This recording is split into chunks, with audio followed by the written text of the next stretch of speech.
আমরা একজন মুসলমানের মৌলিক কিছু গুণ বা বৈশিষ্ট্য একান্তভাবে থাকা জরুরি। এরকম কিছু গুণ বৈশিষ্ট্য নিয়ে কথা বলার চেষ্টা করব ইনশাআল্লাহ। আলাইহি তাওয়াক্কালতু ওয়া ইলাইহি উনীব। একজন মুসলমানের সবচেয়ে শুকরিয়ার বিষয় হলো যে আল্লাহ সুবহানাহু ওয়া তাআলা আমাদের ঈমানদার বানিয়েছেন, মুসলমান বানিয়েছেন। এটা সবচেয়ে বড় দয়া, বড় করুণা। এজন্য কবি বলেন, তুম ফখর সে কহো মাই মুসলমান হতা। তুমি ফখর করে বলো যে আমি একজন মুসলমান, আমরা গর্বিত মুসলমান। আমাদের ইতিহাস, আমাদের ঐতিহ্য, বিশাল বর্ণাঢ্য ইতিহাস, আমাদের সভ্যতার স্বর্ণ শিখরে আমাদের অবস্থান। কিন্তু মুসলমান নিজের সেই অস্তিত্ব ভুলে যেতে চলেছে।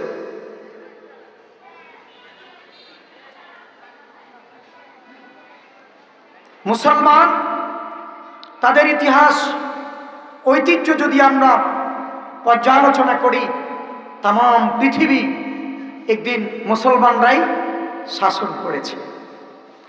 পাক ভারত উপমহাদেশ মুসলমানরা 850 বছর শাসন করেছে। স্পেন মুসলমানরা 800 বছর স্পেন শাসন করেছে। চতুর্দিকে মুসলমানদের সুনাম সুখ্যাতি বাগবাগ ছিল। মুসলমানদের সেই ঐতিহ্য মুসলমান কিছু কারণে হারাতে বসেছে। কারণ আল্লাহ সুবহানাহু ওয়া তাআলা মুসলমানদের জন্য যে গুণ বৈশিষ্ট্য দিয়েছেন, মুসলমানরা নিজেদের সেই স্বকীয় বৈশিষ্ট্য হারিয়ে পৃথিবীর সেই রাম বাম তাদের ধারকৃত সংস্কৃতি সভ্যতা এগুলো যখন লালন করতে শুরু করেছে, পালন করতে শুরু করেছে, তখন থেকেই মূলত মুসলমানদের ঈমানে, মুসলমানদের মুসলমানিত্বে গুণে ধরতে শুরু করেছে। মুসলমানদের অবস্থা আজকে ফুটবলের মতো। আপনারা কি রাগ করেছেন? কিসের মতো? ফুটবলের মতো। ফুটবলকে সাজিয়ে রাখা হয়েছে দোকানের সামনে। কাস্টমার তাকে টাচ করে, ধরে, দেখে, দাম জিজ্ঞেস করে। সেখান থেকে নিয়ে এই ফুটবলের ভিতরে যখন আলাদা বাতাস ফুস করা হয়েছে, কি বলেন, সাইকেল রিক্সার পাম্প দেয় না, দেয় কিনা? ফুটবলের বাতাস দেওয়ার মতো একটা পাম্পার আছে কিনা? আছে। এটার ভিতরে যখন পাম্প বাতাস ফুস করা হয়েছে, এরপরে এটাকে নিয়ে যখন মাঠে ছেড়ে দিয়েছে, ফুটবল প্লেয়ার দুই পক্ষে 11 দুগুণে 22 জন। কয়জনে পিটায়? কয়জনে লাথি দেয়? 11 দুগুণে 22 জনে লাথি দেয়। এরপরে যখন এটাকে মাঠের বাইরে চলে যায়, গ্যালারিতে চলে যায়, ওখান থেকে আরেকজনে সজোরে লাথি দিয়ে সেটা আবার কোথায় পাঠায়? মাঠে। এরপরে মাঠে দেখা যায় মাঝে মধ্যে বলটা গোল করার উদ্দেশ্যে যখন গোলপোস্টের ভিতরে জোরে সজোরে আঘাত করা হয়, তখন গোলকিপার বলটাকে ধরে চুমু খায়, বুকের সাথে লাগায়। তখন বল স্বস্তি পায়, যে সবাই লাথি দিলেও অন্তত গোলকিপার আমাকে কি করেছে? সম্মান করেছে, কিস দিয়েছে, আদর করেছে। আফসোসের বিষয় হলো, একটু পরেই সবচাইতে বড় কিক, বড় লাথি, সজোরে আঘাতটা করে কে? গোলকিপার। কথা ঠিক কিনা? তখন সে নিজেকে নিয়ে চিন্তা করে, আমার এই অবস্থা কেন হলো? আমার এই অবস্থার পিছনে আমি তো আগে ভালোই ছিলাম, দোকানের সামনে ছিলাম, লোকজন আমাকে টাচ করতো, ধরতো, দাম জিজ্ঞেস করতো, আমার কত দাম ছিল। যখনই আমার ভিতরে আলগা বাতাস ঢুকানো হয়েছে, তখন থেকেই আমি লাথি খাওয়ার উপযুক্ত হয়েছি। কথা ঠিক কিনা? তদ্রুপ আজকে ঈমানদার তাদের ঈমান, মুসলমানই তো তার স্বকীয় বৈশিষ্ট্য হারিয়ে কোরআন এবং সুন্নাহ বাইরে গিয়ে বিদেশি সভ্যতা সংস্কৃতি যখন লালনার পালন করতে শুরু করেছে, তখন বিশ্বব্যাপী মুসলমান মার খাওয়ার জাতিতে পরিণত হয়েছে। কথা ঠিক কিনা? একজন মুসলমান হিসেবে, অ্যাজ এ মুসলিম, আমরা আমাদের কিছু গুণ, কিছু বৈশিষ্ট্য অর্জন করতে হবে। আমি সবগুলো বলা সম্ভব হবে না, দুই একটি বৈশিষ্ট্যের কথা আমরা বলবো। মুসলমানের অনেকগুলো বৈশিষ্ট্যের প্রথম বৈশিষ্ট্য হচ্ছে মুসলমান সদা সর্বদা প্রশংসা করবে, হামদ আদায় করবে, হামদ সানা পাঠ করবে, প্রশংসা করবে কেবলমাত্র, শুধুমাত্র, একমাত্র আল্লাহর। জোরে বলি কার? এটা মুসলমানের এক নম্বর বৈশিষ্ট্য। মুসলমান প্রশংসা করবে কার? একটু জোরে বলি না কার? শুকরিয়া জানাবে কাকে? আল্লাহকে। ধন্যবাদ জানাবে কাকে? থ্যাংক ইউ বলবে কাকে? এখন একটু আমরা আমাদের জায়গাতে আসি। আমরা যে যেখানে যে কাজ করি না কেন, যে পর্যায়ে আছি না কেন, আমরা চেষ্টা করি আমার বসকে খুশি করার জন্য। রাজনৈতিক নেতৃবৃন্দ তারা চেষ্টা করে তাদের বসদেরকে খুশি করার জন্য। এবং বাংলাদেশে এমন এক ট্রেডিশন শুরু হয়েছে, আমরা দেখেছি যে গণভবনে, বঙ্গভবনে নেতা নেত্রীদেরকে পা ছুঁয়ে সালাম করার প্রবণতা এত বেড়েছে, সেই প্রবণতা, সেই চেইন আস্তে আস্তে এটা একেবারে ইউনিয়ন পর্যায় পর্যন্ত পা ছুঁয়ে সালাম। প্রশংসা, কর্মী প্রশংসা করবে তার ঊর্ধ্বতন কর্মীর, উনি করবে তার চাইতে বড় নেতার, উনি করবে তার চাইতে বড় নেতার। এভাবে করতে করতে আমরা দেখেছি প্রত্যেক দিন ফার্স্ট ডে একজন কর্মী তার নেতার নাম তার জবানে, তার মুখে যতবার নেয়, নেতাকে যতবার স্মরণ করে, আল্লাহর কসম ততবার আল্লাহকে সে স্মরণ করে। একজন মুসলমানের প্রথম কর্মসূচি, প্রথম বৈশিষ্ট্য থাকতে হবে সুখে দুঃখে যেই অবস্থায় সে থাকুক না কেন, সর্বাবস্থায় প্রশংসা করবে কার? একটু জোরে বলি কার? এতে করে লাভ কি? আল্লাহর হাবিব সাল্লাল্লাহু আলাইহি ওয়াসাল্লাম ইরশাদ করেন, قال رسول الله صلى الله عليه وسلم أول ما يدعى يوم القيامة الذين يحمدون الله في السراء والضراء أو كما قال عليه الصلاة والسلام। বিশ্বনবী মুহাম্মাদুর রাসূলুল্লাহ সাল্লাল্লাহু আলাইহি ওয়াসাল্লাম ইরশাদ করেন, পৃথিবীর মানুষেরা ও আমার উম্মতেরা শোনো, কিয়ামতের দিন হাসরের ময়দানে, কিয়ামতের পরে হাসরের ময়দানে আল্লাহ সুবহানাহু ওয়া তাআলা সর্বপ্রথম সর্বাগ্রে তাদেরকে জান্নাতে যাওয়ার জন্য আহ্বান করবেন, ডাকবেন। যারা সুখে দুঃখে সচ্ছল অসচ্ছল, তার মানে সর্বদা যারা আল্লাহ সুবহানাহু ওয়া তাআলার প্রশংসা আদায় করেছে, কৃতজ্ঞতা পোষণ করেছে, শুকরিয়া জানিয়েছে আল্লাহ সুবহানাহু ওয়া তাআলা তাদেরকেই সর্বপ্রথম জান্নাতে যাওয়ার জন্য ডাক দিবেন। সুবহানাল্লাহ। অতএব আমরা শুকরিয়া আদায় করব, প্রশংসা করব কার? একটু জোরে বলি কার? আল্লাহ। আরবিতে হামদ, সানা, শুকরিয়া, শুকর, এই পরিভাষাগুলো আলাদা আলাদা ব্যাখ্যা আছে। নিয়ামত ভোগ করে পেয়ে যদি শুকরিয়া আদায়, নিয়ামত পেয়ে যদি প্রশংসা করে, তখন সেটাকে বলা হয় শুকর। আর নিয়ামত পেয়ে না পেয়ে যদি শুকরিয়া আদায় হয়, তার নাম হচ্ছে হামদ। আর হামদটা কেবলমাত্র, শুধুমাত্র, একমাত্র আল্লাহর সাথে রিলেটেড। হামদের মালিককে? একটু জোরে বলি, প্রশংসার মালিককে? আল্লাহ। এটা কিভাবে প্রমাণ? কোরআনুল কারীমের প্রথম সূরা, সূরার নাম কি? সূরাতুল ফাতিহা। এই প্রথম সূরা, প্রথম দুটা শব্দ আমরা সবাই মুখস্থ পারি কি পারি না? একটু জোরে বলি, পারি কি না? কি শব্দ দুটা? কি? আলহামদুলিল্লাহ। আলহামদুলিল্লাহ অর্থ কি? সকল প্রশংসা আল্লাহ সুবহানাহু ওয়া তাআলার জন্য। আল্লাহ শিখাচ্ছেন, বান্দা সর্বাবস্থায় তুমি আমার কি করবে? প্রশংসা আদায় করবে। যেই হরফ দিয়ে, যেই দুটা শব্দ দিয়ে আমরা প্রশংসা আদায় করি আল্লাহ, এই দুটা শব্দের মধ্যে 8টা হরফ। কয়টা হরফ? একটু জোরে বলি, কয়টা হরফ? আলহামদু 5টা, লিল্লাহি 3টা, মোট কয়টা? 8টা। এখন বলেন তো দেখি, জান্নাত কয়টা? জান্নাতের দরজা, জান্নাতের স্তর, জান্নাত 8টা, তার স্তর অনেকগুলো, অনেকগুলো স্তর। আল্লাহ সুবহানাহু ওয়া তাআলা বান্দাকে বাঁচানোর জন্য, বান্দাকে পৃথিবীতে আনার জন্য আল্লাহ সুবহানাহু ওয়া তাআলা মায়ের রেহেমের মধ্যে খাবার দিয়েছেন কি দেন নাই? একটু জোরে বলি, দিয়েছেন কি দেন নাই?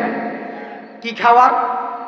মাতৃগর্ভে মায়ের মাসিক অসুখ, রক্ত স্রাব বন্ধ করে দিয়ে মায়ের নাভির সাথে সন্তানের নাভির একটা সংযোগ স্থাপন করে বান্দার খাবারের ব্যবস্থা করেছেন মায়ের পেটের ভিতরে।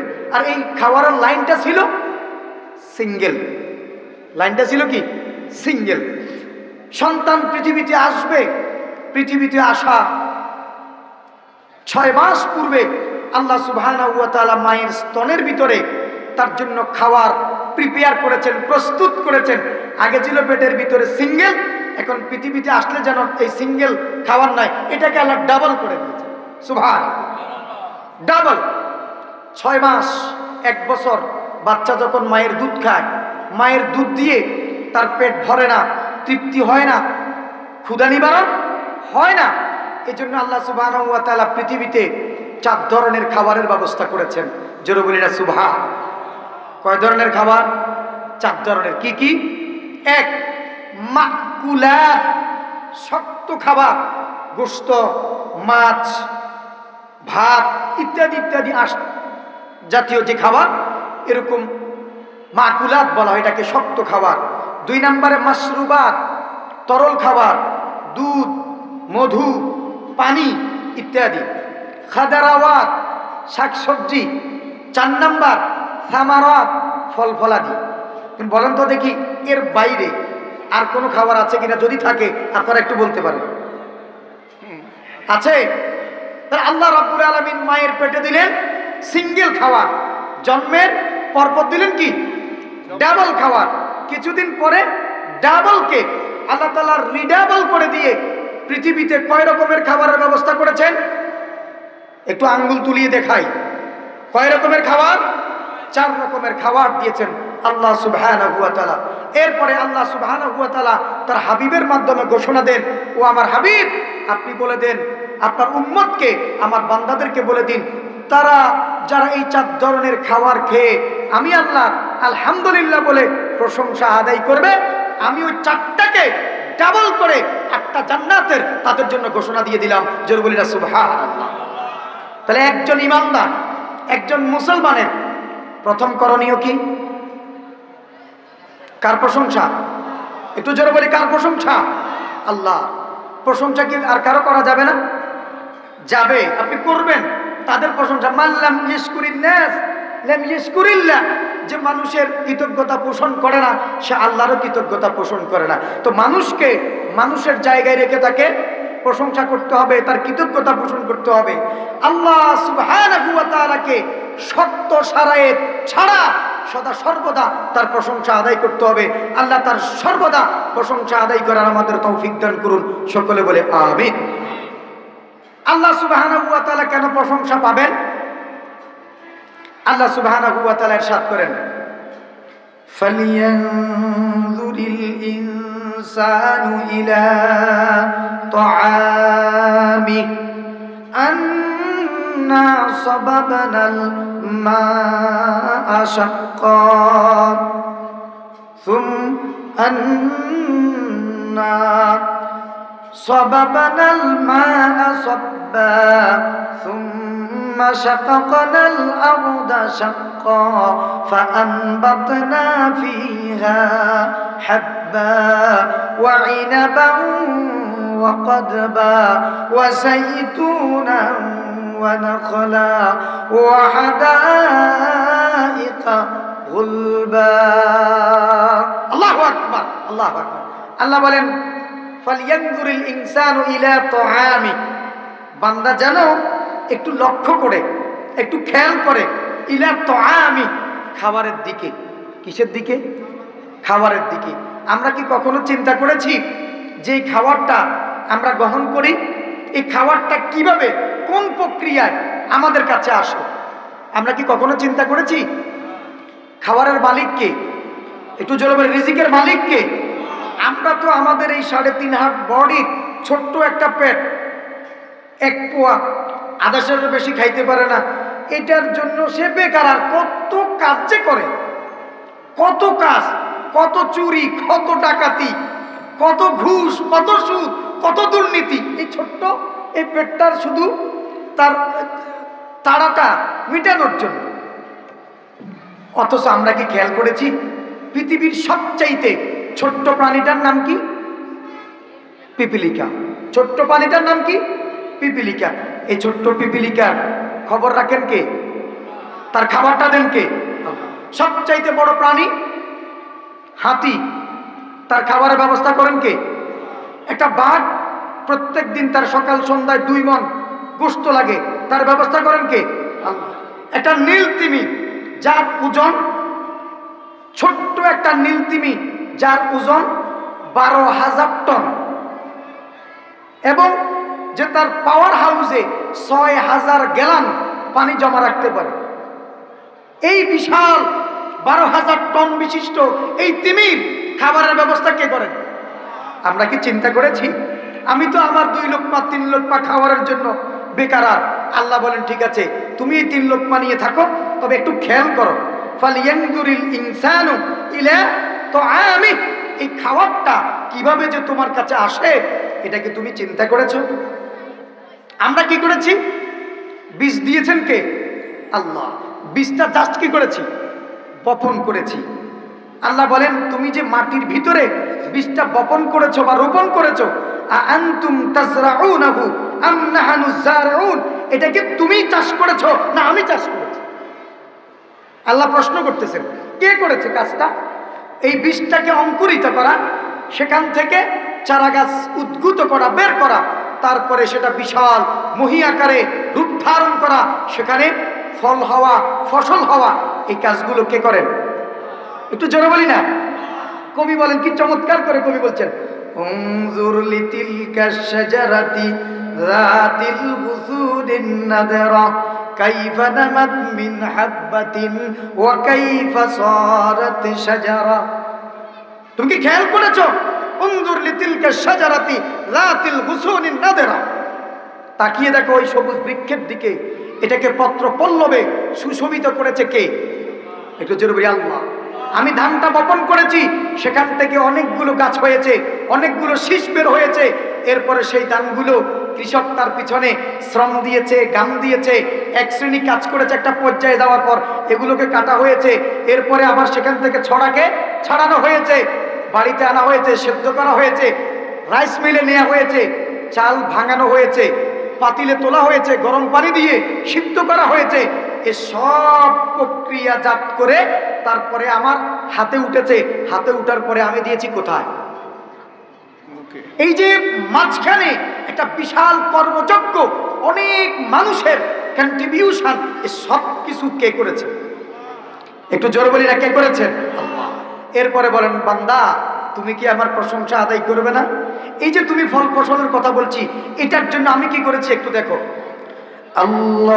আল্লাহুল্লাযী আরসালার রিয়াহা ফাতুসিরু সাহাবান ফাসকানাহু ইলা বালাদিন মাইয়িতিন ওয়া আহয়াইনা বিহিল আরদা বা'দা মাউতিহা কাযালিকান নুশুর।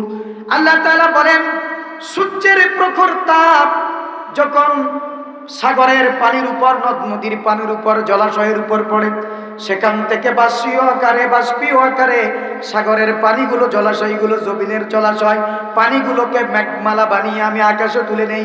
আকাশে তুলে নিয়ে এগুলোকে মেঘমালা বানাই।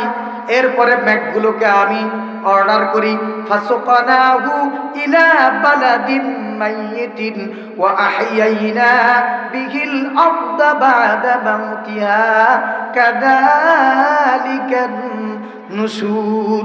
আল্লাহ বলেন আমার আদেশ পেয়ে ওই মেঘমালা নির্দিষ্ট জায়গায় চলে যায়, যেখানকার জমিন চৌচির হয়ে গেছে, ফেটে গেছে, মরে গেছে, ফসল ধারণের সক্ষমতা হারিয়ে ফেলেছে, ওই জায়গায় মেঘ চলে যায়। আর আমি আদেশ করার পরে ওই মেঘ থেকে বৃষ্টির আকারে ফোঁটা ফোঁটা বৃষ্টির আকারে পানি জমিনে বর্ষণ হয়। জমিনে পানি পাওয়ার পরে এরপরে মৃত জমিন, চৌচির ফেটে যাওয়া জমিন নতুন করে সঞ্জীবনী শক্তি লাভ করে, ফসল ধারণের সক্ষমতা লাভ করে। সুবহান। এই কাজগুলো করেন কে? একটু জোরে বলি না কে? সেই পানি পাওয়ার পরে ফসল হয় পানির মাধ্যমে, তারপরে খাবারগুলো আমার আপনার ঘরে আসে, আমরা খাই। এরপরে আল্লাহ সুবহানাহু ওয়া তাআলা বলেন যে খাও তুমি, জিহ্বাটার দিকে কি একটু খেয়াল করেছো? আলাম নাজআল লাহু আইনাইনি ওয়া লিসানাহু ওয়া শাফাতাইন। আল্লাহ তাআলা বলেন আমি কি তোমাকে দুটো চক্ষু দেই নাই, একটা জিহ্বা দান করি নাই, দুটো ঠোঁট দেই নাই?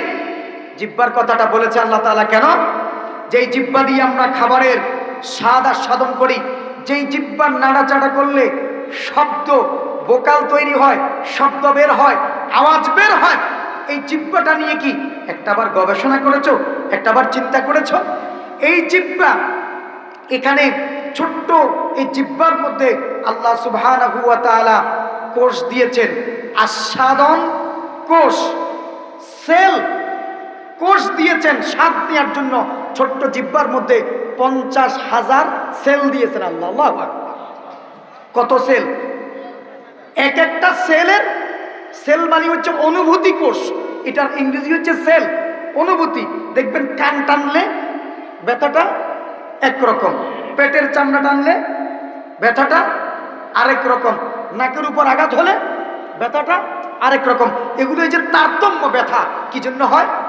ওই সেল, এক এক অঙ্গের সেল, এক এক অঙ্গের কোষ এক এক রকম। কোষের ভিন্নতার কারণে, সেলের ভিন্নতার কারণে অনুভূতিও কি ভিন্ন। এক এক অঙ্গের জন্য এক এক রকম সেল আল্লাহ দিয়েছেন। আর শুধুমাত্র জিহ্বার জন্য আল্লাহ সেল দিয়েছেন, কোষ দিয়েছেন, আস্বাদন শক্তি দিয়েছেন 50,000। জোরে বলি না সুবহান। কত হাজার? 50,000। এজন্য যখন মানুষ চা খায় তার স্বাদটা একরকম, দুধ খেলে স্বাদ আর একটু ব্যতিক্রম, কফি খেলে স্বাদটা অন্যরকম, যখন গরুর গোশত খায় তখন একরকম স্বাদ, নদীর কোরাল মাছ যদি খায় ভিন্ন রকমের স্বাদ, যদি আপনার ঢেঁড়স খায় আরেক রকম স্বাদ, লাল শাকের স্বাদ একরকম, তিতকরলার স্বাদ একরকম, চিংড়ির স্বাদ একরকম, লইট্টা মাছের স্বাদ আরেক রকম। এই যে এত রকমের স্বাদ, এগুলো কিসের জন্য হয়? জিহ্বার কোষের কারণে। এই কোষগুলো দিয়েছেন কে? একটু জোরে বলি কে? আল্লাহ। আল্লাহু আকবার, আল্লাহু আকবার। শুধু তাই নয়, আল্লাহ সুবহানাহু ওয়া তাআলা বলেন বান্দা তুমি আমার প্রশংসা করবে। কেন করবে না? এই পৃথিবীতে আসার জন্য মাতৃগর্ভে মায়ের রেহেমের মধ্যে যে লক্ষ লক্ষ শুক্রাণু এবং ডিম্বাণু তারা প্রতিযোগিতা করেছে, লক্ষ লক্ষ শুক্রাণু ডিম্বাণু থেকে 23 জোড়াকে প্রতিযোগিতার জন্য চূড়ান্ত পর্যায়ে বাছাই করা হয়। সেই 23 জোড়া থেকে এক জোড়া মায়ের পেটে, মায়ের রেহেমে প্রবেশ করে। যেই জোড়া মাতৃগর্ভে প্রবেশ করে সেখান থেকে কি হয়? সন্তান হয়। তাহলে আল্লাহ সুবহানাহু ওয়া তাআলা বাকিদেরকে কি করেন? বাকি যেই শুক্রাণু আর ডিম্বাণু এগুলো সবগুলোকে আল্লাহ কি করেন? আজাদ হয়ে যাক, একজন জবাব উঠার দরকার নেই। আমাদের মাঠেও তো জামাত হবে ইনশাআল্লাহ। ইনশাআল্লাহ আমরা মৌলিক 4টা গুণের কথা বলবো, বাকিগুলো শুধু শিরোনাম বলবো ইনশাআল্লাহ। কেউ উঠবেন না, আল্লাহর বাস্তে কেউ উঠবেন না। আমরা ব্রেক দেব, এরপরে বিরতি হবে ইনশাআল্লাহ যথাসময়ে। আগে ভাগে উঠে মাহফিলের সৌন্দর্য নষ্ট করে।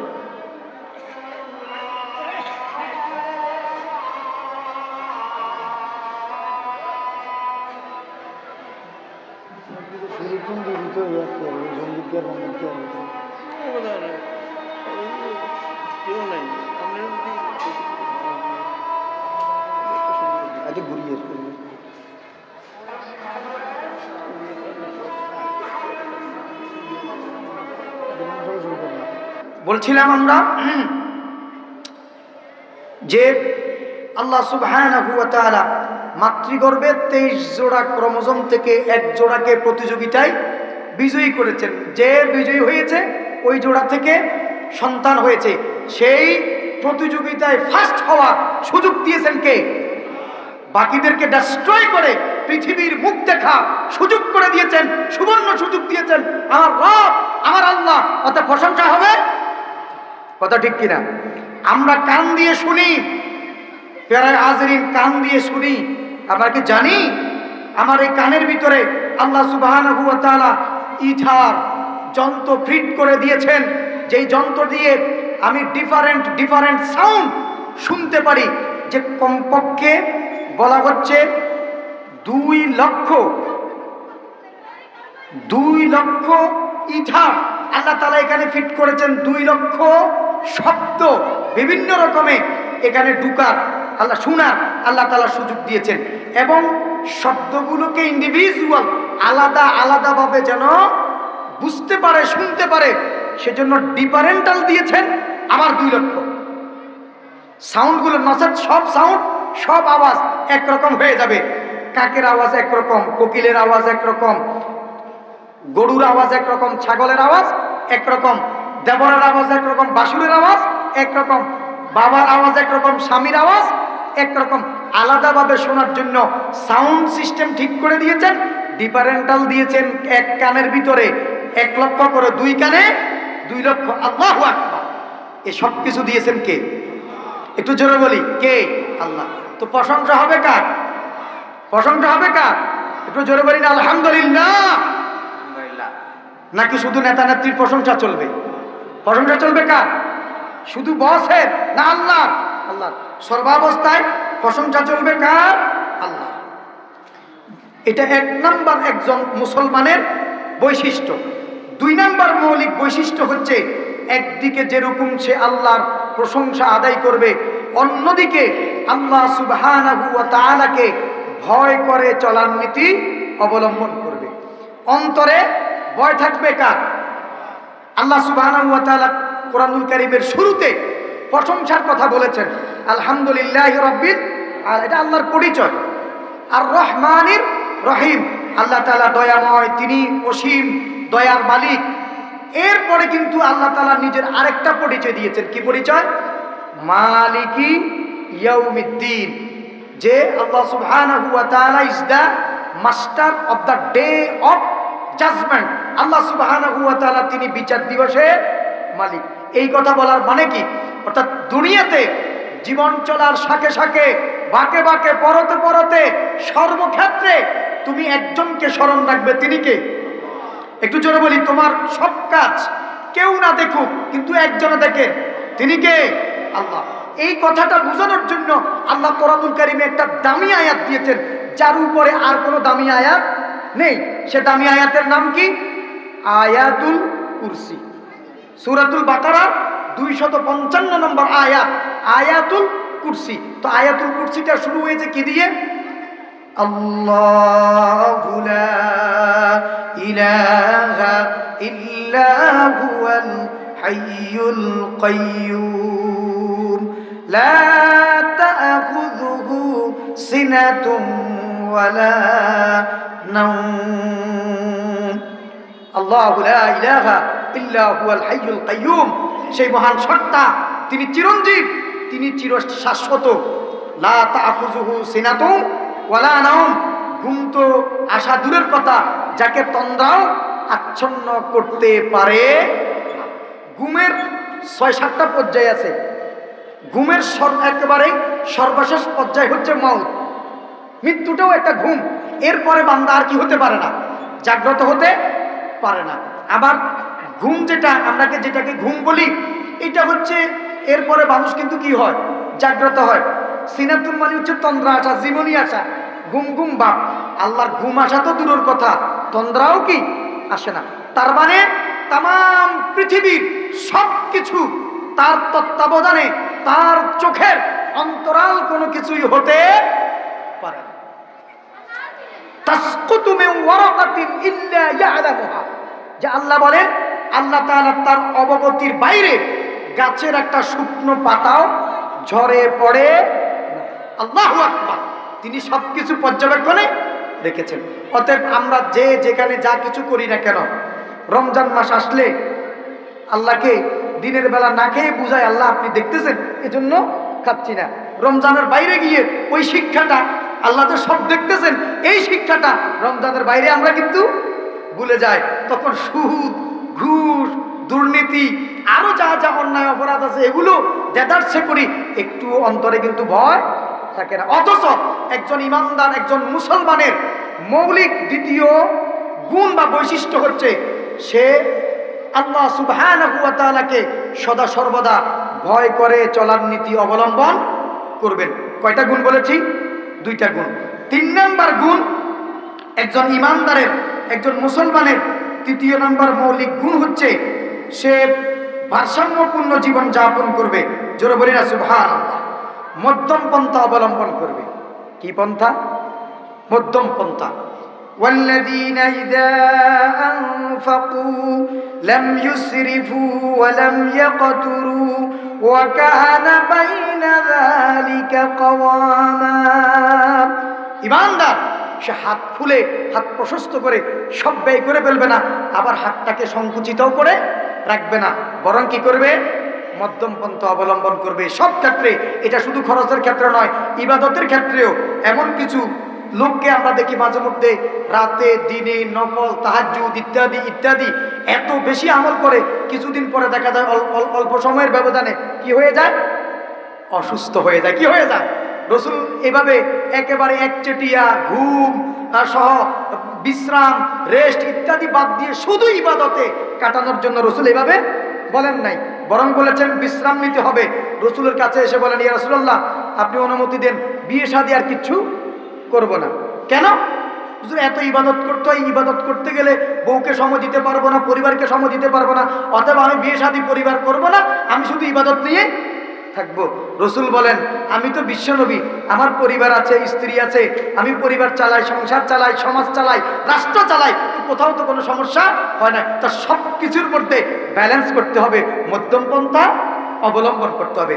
চতুর্থ গুণ একজন ইমানদারের, একজন মুসলমানের চতুর্থ বৈশিষ্ট্য, সে ইনসাফ করবে। কি করবে? কি করবে? ইনসাফ করবে। ইন্নাল্লাহা ইয়া'মুরু বিল আদলি ওয়াল ইহসান ওয়া ইতাই যিল কুরবা ওয়া ইয়ানহা আনিল ফাহশাই ওয়াল মুনকারি ওয়াল বাগই। এখানে আল্লাহ সুবহানাহু ওয়া তাআলা 3টি অর্জনীয় গুণের কথা বলেছেন, 3টি বর্জনীয় গুণের কথা বলেছেন। যে ইমানদার সে কি করবে? ইনসাফ করবে। কি করবে? কারোর উপর অন্যায়, অবিচার, জুলম করবে না। এজন্য আল্লাহ বলেন, লা তাযলিমুনা ওয়ালা তুজলামুন, তুমিও জুলুম করবে না, তোমার উপর জুলুম করা হবে না। ওমর রাদিয়াল্লাহু তাআলা আনহু খেজুর গাছের নিচে বসা, সিরিয়া থেকে প্রতিনিধি দল এসেছে, উনাকে খোঁজ করতেছে, উনি খেজুর গাছের নিচে এইভাবে কাপড় চোপড় খুলে রেস্ট করতেছেন, মাথার নিচে পোটলাটা দিয়ে, কাপড়ের পোটলা দিয়ে এভাবে আরাম করবাচ্ছেন। লোকজন এসে উনাকে খামচি মেরে, কুতকুতি দিয়ে উনাকে জাগ্রত করে জিজ্ঞেস করতেছে, আইনা ওমর, আতারিফু ওমর, ওমরকে চিনো? ওমর কোথায়? বলছে, কি জন্য? আপনারা কোত্থেকে এসেছেন? বলছে, নাহানু মিন সুরিয়া, আমরা সিরিয়া থেকে এসেছি, উনার সাথে আমাদের কথা আছে। বলতেছে, আনা ওমর, আমি ওমর। কি বলে তুমি ওমর? তোমার গার্ড কোথায়? সিকিউরিটি গার্ড, তোমার পিএস কোথায়? আরো আরো যারা থাকার তারা কোথায়?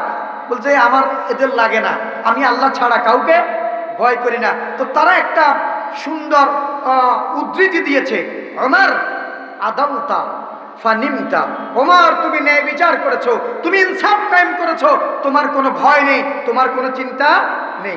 যারা ইনসাফ কায়েম করতে পারবে তাদের কোনো ভয় চিন্তা থাকবে না। আর ইনসাফ কায়েম করতে যারা ব্যর্থ হবে, ব্যর্থ হয়ে মানুষের উপর জুলুম করবে, তারা বুলেট প্রুফ গ্লাসের ভিতরে ঢুকেই বক্তব্য দিতে পারবে। সাধারণ মজলিসে তাদের আসার কোনো সাহস নেই। কথা ঠিক কিনা? এই জন্য একজন ইমানদারের অনেকগুলো, মুসলমানের অনেকগুলো মৌলিক বৈশিষ্ট্য আছে। তার মধ্যে আমরা বলেছি কয়টি? চারটি। কয়টি? চারটি। এক নাম্বার, প্রশংসা করবে কার? আল্লাহ। দুই নাম্বার, ভয় করবে কাকে? আল্লাহকে। তিন নাম্বার, জীবন চলার সব ক্ষেত্রে মধ্যম পন্থা অবলম্বন করবে। চার নাম্বার, সে ইনসাফ করবে, ন্যায় বিচার, ন্যায় পরায়ণতা সে কায়েম করবে। আল্লাহ সুবহানাহু ওয়া তাআলা একজন মুসলমানের মৌলিক এই চারটি গুণ বা বৈশিষ্ট্য আমাদের অর্জন করার তৌফিক দান করুন। আমিন।